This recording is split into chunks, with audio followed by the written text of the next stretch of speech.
Body को strong बनाओ। कितने हैं जो एक्चुअल में अपनी बॉडी के ऊपर डेली 1 घंटा काम करते हैं अच्छे तरीके से? मतलब बॉडी चीखने लग जाती है, कहती है कि नहीं बस करो, बहुत हुआ। चाहे वो योगा हो, चाहे जिम हो, चाहे ये हो वो हो। एक्चुअल में स्वेट निकलता है बॉडी में से, बहुत कम। करते भी होंगे तो मुझे पता है क्या करते होंगे, थोड़ा बैल्कनी में वॉक कर ली, तो आज तो बहुत हो गया, बहुत हो गया आज तो, अब जरा खा लेते हैं। इतनी सी बैल्कनी नहीं है, वहां पे वॉक कर रहे हो। देखा है मैंने ऐसे लोगों को। मैं कह रहा हूं बॉडी पे काम करने का मतलब क्या, समझ आ रहा है? डेफिनेशन समझ आ रही है? पसीने आने चाहिए, यू मस्ट स्वेट। इतना एक्सरसाइज करना है डेली, तभी आपकी बॉडी फिट रहेगी। क्योंकि बॉडी इसी के लिए बनी है, पड़े रहने के लिए नहीं बनी है। सिर्फ नाम के लिए एक्सरसाइज नहीं करनी है, नाम के लिए वर्कआउट नहीं करना है, एक्चुअल में करना है। तो अब ये बात थियोरेटिकली तो हमको समझ आती है, प्रैक्टिकली हम क्यों नहीं कर पाते? कभी पूछा है अपने आप से? लोगों के पास टाइम नहीं है सर। अरे क्या बकवास बात है ये, लोगों के पास में टाइम नहीं है, ये एक्सक्यूज है। Never get into this excuse mode. दिन में 24 घंटे होते हैं, मैं क्या कह रहा हूं कि दिन में 24 में से 20 घंटे करो। 24 घंटे में से 1 घंटा, परसेंटेज वाइज कितना हुआ? हार्डली 4%। 1 घंटा तो अपने ऊपर लगाना बनता है ना, अपनी बॉडी के ऊपर। और टाइम नहीं है तो टाइम हमारा जा रहा है तो कहां जा रहा है? अगर बॉडी आपकी फिट नहीं रही, कुछ अचीव कर भी लिया, वो किस काम का है? आप कहते हो टाइम नहीं है, किस में टाइम जा रहा है? पैसा कमाने में जा रहा है। अच्छा ठीक है, पैसा तो आपने कमा लिया, बॉडी की वॉट लगी हुई है, कमा किसके लिए रहे हो? ऐसा आदमी ना खुद के लिए काम का है, ना अपनी फैमिली के लिए काम का है, बल्कि एक लाइबिलिटी है। कड़वी तो नहीं लग रही मेरी बातें सुनने में? सच है। अगर आप कहते हो कि मैं अपने बच्चों में बिजी हूं, तो वो मां जो खुद का ध्यान नहीं रख सकती, वो बच्चों का क्या रखेगी? पहले आपको खुद का ध्यान रखना है, तब आप बच्चों का रख सकते हो ना। तो इस एक्सक्यूज में कभी मत पड़ो। ये देख लो, ये एक एक्सक्यूज है कि टाइम नहीं है। नेवर से टाइम नहीं। The moment you say that and your brain accepts it, topic close. अब इस एक्सक्यूज को आप कहीं भी फिट कर सकते हो कि सर मैं करना तो बहुत कुछ चाहता हूं, लेकिन टाइम नहीं है। खत्म, दी है। अब कोई मोटिवेशन काम नहीं आएगा। अब रुक जाओ, आराम से समझो कि ऐसा क्यों होता है कि हम रुक जाते हैं। क्यों? देखो, ध्यान से समझो। बिकॉज पड़े रहने में, कुछ ना करने में, यही कह लो आलसी बने रहने में एक मजा है। आलस में मजा है। सुबह 12 बजे उठने में मजा है या 6 बजे उठने में मजा है? 12 बजे उठने में मजा है। कुछ करना ना पड़े, किसी को वर्कआउट करते देखते रहो, मतलब आराम से बैठे रहो। मतलब मान लो आपकी बैल्कनी से कुछ नजर आता है, पार्क में लोग बैठे हैं, उल्टा सीधा कुछ कर रहे हैं, बैठे बैठे देखते रहो, मजा है। खुद करोगे तो सजा है। तो आपकी जो ब्रेन की सेटिंग है ना, इसको चेंज करना पड़ेगा। अभी 3 पिलर्स में से हम पहले वाले पिलर पे हैं। वो क्या है? बॉडी। यानी एक है पड़े रहने का मजा, लेकिन ये क्या करता है? शॉर्ट टर्म में तो इसमें मजा है, no doubt, but long term में ये आपको अंदर ही अंदर खोखला कर देता है। बिल्कुल ऐसा है जैसे कोई गाड़ी चलने के लिए बनी है, उसको आप उठा करके गैराज में रख दो, ऊपर से पानी, बारिश, वो जंग लग जाएगा, सड़ जाएगी पड़े पड़े। तो अब आपको क्या करना होगा?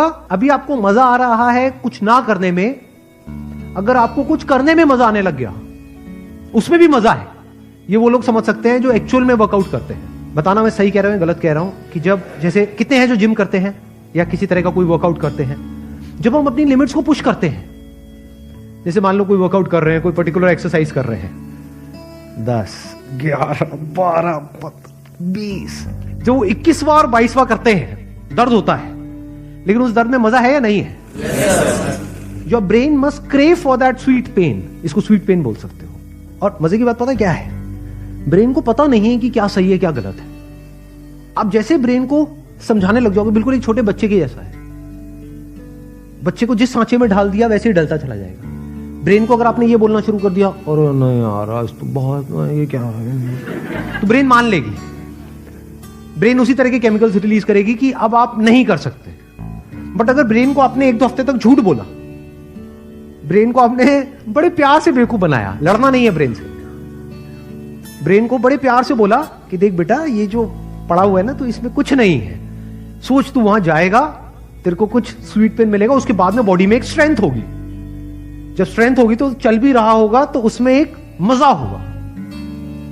तो if you start calling it sweet pain, जैसे स्वीट्स के लिए हमारी ब्रेन क्रेव करती है, तो धीरे धीरे आप देखोगे इस स्वीट पेन के लिए ब्रेन क्रेव करने लग जाएगी। जिस दिन आपको नहीं मिलेगा आपको लगेगा कुछ मिसिंग है, आपको लगेगा यार मजा नहीं आया, मतलब कुछ किया नहीं है, दिन बेकार हो गया आज का। अगर ऐसी आपकी हैबिट बन गई तो क्या होगा? अब आप नहीं भी चाहोगे तो आपको वर्कआउट करना ही पड़ेगा।